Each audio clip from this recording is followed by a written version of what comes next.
Son retour au bercail, souvent annoncé et de tout temps ajourné à la dernière minute, est maintenant effectif. Ce n'est ni une rumeur, ni un poison d'avril. Le Grand Wad sera à Dakar ce 23 avril. La rencontre de l'Union des jeunes travaillistes et libérales pour la préparation de sa venue donne la preuve palpable. Avec 2 points à l'ordre du jour, notamment la question de Karim Wade qui, pour les jeunes libéraux, est victime d'un gigantesque complot d'État. Nous sommes réunis aujourd'hui avec nos frères du mouvement des étudiants libéraux et l'Union des jeunesses travaillistes et libérales pour discuter sur 2 questions.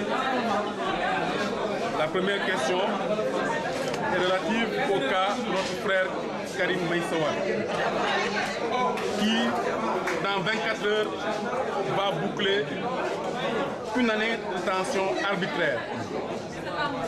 Et d'après nos informations, la CREI est en train de manipuler pour mettre encore servir à Karim Wade une 3e mise en demeure. Et ils sont en train de taper l'opinion.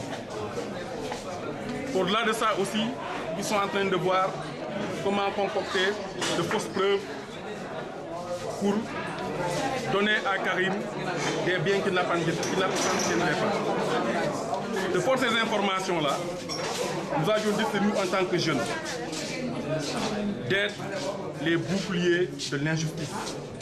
Nous allons nous battre contre l'injustice dans ce pays-là. Et que nous constatons que le procureur spécial et ses ouailles ne veulent pas que la traque des biens mal acquis finisse, parce que il y a un enrichissement illicite.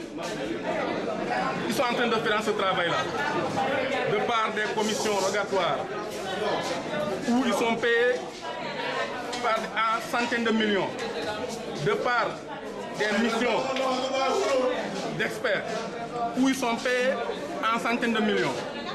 Ils logent dans les hôtels les plus huppés du monde et ils ne veulent pas que cette traque finisse.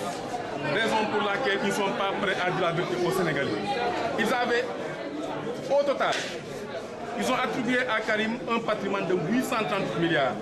Si vous ajoutez les 694 milliards et les 99 milliards et les 45 nouveaux milliards, nous sommes à 830 milliards. Maintenant, vous, qu'est-ce que vous comptez faire? Ce que nous comptons faire est que, à partir de la décision de la CREI, nous saurons si nous sommes dans un état de justice ou pas. Et dans un état où il n'y a ni loi, ni justice, la révolte devient un droit. Et nous sommes conscients de cela, nous nous battrons pour cela. On dit, tant que l'homme cesse de se battre pour ses droits et ses devoirs, il devient un esclave. Nous ne sommes pas prêts à être des esclaves de Macky Sall. Deuxième point très important de cette rencontre, la venue de Maître Wade. La deuxième question de l'ordre du jour relève de l'accueil du frère secrétaire national, Maître Abdoulaye Wade. Maître Wade, le père de la nation sénégalaise, le vrai père de la nation sénégalaise, qui a tout fait pour ce pays et pour l'Afrique, reviendra le 23 avril à 14 h au Sénégal. Et nous avions jugé nécessaire, les jeunes du PDS, les jeunes qui sont dans le PDS, les Sénégalais lambda, de lui réserver un accueil triomphal. Cependant, nous mettons en garde au régime que toute tentation de sabotage de l'accueil ne passera pas. Nous demandons à tous les jeunes... Y a-t-il un rapport entre l'arrivée de Maître Wade avec l'arrestation de son fils? S'il y a un rapport, je ne crois pas. Maître Wade avait déjà annoncé son retour il y a un mois et demi. Donc c'est tout à fait normal qu'il revienne. Et dans son plein droit, il avait dit, en tout cas le cas de Karim suit son cours. Maître Wade aussi revient normalement au pays pour vraiment entrer en communion avec ses militants, entrer en communion avec son peuple. Vous pensez que ça peut changer quelque chose par rapport au destin de Karim Wade? Écoutez, nous savons que le destin de Karim Wade, comme le veut la CREI et le régime en place, c'est de tout faire pour l'empêcher d'être candidat en 2017. Ils sont prêts aujourd'hui à ne pas respecter la loi. Ils sont prêts aujourd'hui à fouler la Constitution, rien que pour satisfaire leur désir de remplir un second mandat. C'est peine perdue. C'est peine perdue. Ça ne changera en rien et nous nous battrons pour que Karim soit libre. Vous êtes prêt à aller jusqu'où? Nous sommes prêts à sacrifier tout ce qui doit être sacrifié pour obtenir la liberté. La liberté n'a pas de prix. De savoir que leur idole et camarade, le chanteur du SOPI, sera de retour à Dakar, les jeunes libéraux sont dans l'euphorie et manifestent leur détermination sans faille. Simplement, quelqu'un qui a donné tout pour le Sénégal et on a le droit, pas seulement le PDS, mais toute la population sénégalaise doit accueillir Maître Wade parce qu'il a tout fait pour le Sénégal. Si on parle de démocratie au Sénégal, c'est parce que ce monsieur a lutté et s'est battu pour que la démocratie soit instaurée au Sénégal. Donc tout le Sénégal doit l'accueillir dès son arrivée. Mais c'est parce que c'est des ignorants, ils sont lâches. Ils ne savent pas retourner le bâton de la gaieté et de la beauté que Wade a fait au Sénégal. Vous savez, il n'y a qu'une seule chose. Devant l'injustice, il n'y a que deux chemins. Celui de l'indignation et de la soumission. Nous, on refuse catégoriquement de nous soumettre à Macky Sall. Nous allons lui combattre parce qu'il est en train de transformer ce pays en n'importe quoi.